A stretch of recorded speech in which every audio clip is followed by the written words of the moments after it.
तो उसका भाड़ा बढ़ने वाला है, उसकी रेंज बढ़ने वाली है, पर उसकी कॉस्ट नहीं बढ़ने वाली।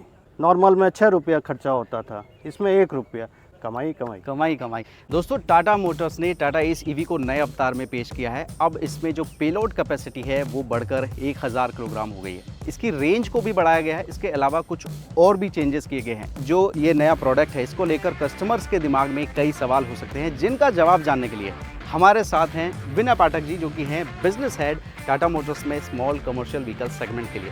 सबसे पहले तो सर वेलकम आपका, धन्यवाद। और इस प्रोडक्ट के लिए भी आपको बहुत बहुत बधाई।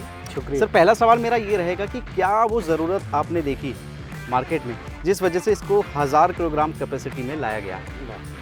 बहुत बढ़िया सवाल है आपका। तो हमने करीब एक साल पहले जब हमने ACV सप्लाई करना शुरू किया, 600 kg वाला, तो कस्टमर्स ने शुरू में उसको चलाया, उसके बेनिफिट्स देखे, और उनको ये समझ में आ गया कि ये गाड़ी बहुत बढ़िया उनके बिज़नेस के लिए। जी। जो आपका ऑपरेटिंग इकोनॉमिक्स पहले 6 रुपया पर किलोमीटर आता था, वो 1 रुपये पर आ गया, और ड्राइवेबिलिटी बहुत बढ़िया, इन्वायरमेंट फ्रेंडली, तो कई चीज़ें मिलके उनको काफ़ी अच्छा लगा। और फिर उन्होंने पलट के हमसे कहा ये दिल मांगे मोर। और जब हमने समझने की कोशिश की कि ये दिल क्यों मांगे मोर, तो समझ में आया कि कई ऐसी एप्लीकेशंस हैं जिसमें कि एक्चुअली 1 टन की रिक्वायरमेंट है पेलोड की, चाहे वो FMCG हो जाए, चाहे वो बेवरेजेस हो जाए, मिल्क एप्लीकेशन हो जाए। तो जब हमने ये चीज़ समझी तो हमें लगा कि नहीं, ये सही डिमांड है कस्टमर्स की, और इस पर हमने काम करना शुरू किया। हम ये नहीं चाहते थे कि जो परफॉर्मेंस का एक एक्सपीरियंस हमारे कस्टमर को हुआ है 600 kg में, वो किसी तरीके से डाइल्यूट हो 1 टन पे, क्योंकि नॉर्मली EV में कहते हैं ना, वेट बढ़ा दीजिए, लोड बढ़ा दीजिए तो परफॉर्मेंस डाउन हो जाती है। जी। तो उसी परफॉर्मेंस को या उससे बेहतर परफॉर्मेंस को कैसे हम 1 टन में डिलीवर करें, उस पर काफ़ी काम किया हमारे इंजीनियरिंग ग्रुप ने, और एक बढ़िया सोल्यूशन लेके आए हम 1 टन में। तो सर, जैसा कि आप बता रहे हैं कि आपने ना सिर्फ पेलोड कैपेसिटी बढ़ाई है, बल्कि रेंज को कम भी नहीं होने दिया, इवन थोड़ा बढ़ा ही दिया है। जी। उसके लिए क्या चेंजेस इसमें किए कि रेंज भी बढ़ गई और पेलोड कैपेसिटी भी बढ़ गई? तो देखिए, अभी जो तकनीक EVs में आई है, उसमें 3 तरह की टेक्नोलॉजीज़ मुख्यतः हैं। एक तो बैटरी है, जो कि केमिकल टेक्नोलॉजी है। दूसरा मैकेनिकल टेक्नोलॉजी है, जो गाड़ी का एक पूरा कंस्ट्रक्शन होता है। और तीसरा सॉफ्टवेयर है, जो कि पूरी गाड़ी का परफॉर्मेंस को ऑप्टिमाइज़ करता है। तो हमने तीनों चीज़ों पे काम किया, क्योंकि हमें मालूम था कि पेलोड बढ़ेगा तो कहीं ना कहीं परफॉर्मेंस पे असर आने वाला है। तो हमने बैटरी भी इम्प्रूव की, बैटरी ऑप्टिमाइज़ की, केमिकल जो इसकी कैपेबिलिटी है उसको इम्प्रूव किया। सेकेंडली मैकेनिकली, क्योंकि गाड़ी जब ज़्यादा लोड के साथ चलती है तो उसमें ड्राइवेबिलिटी, जब ब्रेक्स हो गया, गाड़ी का जिसे डायनेमिक्स बोलते हैं, वो सब हमने सुधारा।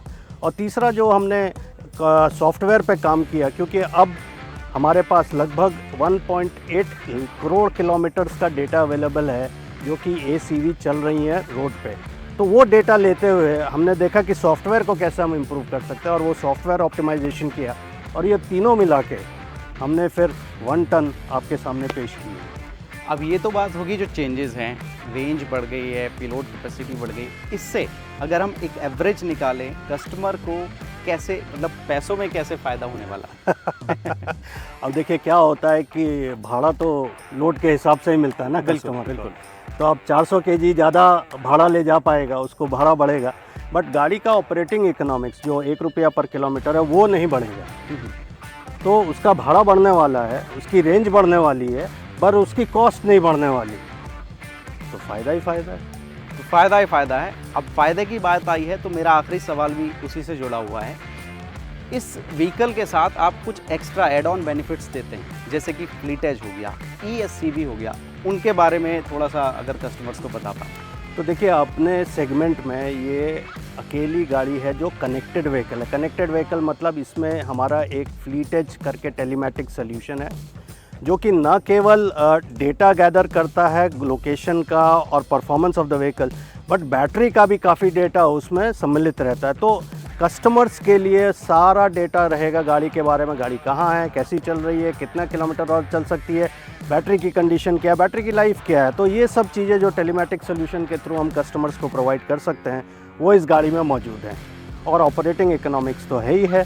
तो अगर मान लीजिए किसी के पास 500 गाड़ी है जी, नॉर्मल में 6 रुपया खर्चा होता था, इसमें 1 रुपया, तो 5 रुपया गुणा 500, कमाई कमाई कमाई कमाई। तो ये थे हमारे साथ विनय पाठक जी, जिन्होंने बताया कि किस तरह से ये नई टाटा एस EV 1000 आपके 1000 से भी ज़्यादा फ़ायदे करने वाली है और कुल मिलाकर आपकी कमाई बढ़ने वाली है। थैंक यू सर, हमें इतनी सारी जानकारी के लिए। Thank you for और इस having वीडियो में इतना ही। कोई भी सवाल है तो वो आप हमें कमेंट में पूछ सकते हैं। मिलेंगे नए वीडियो में। Bye bye.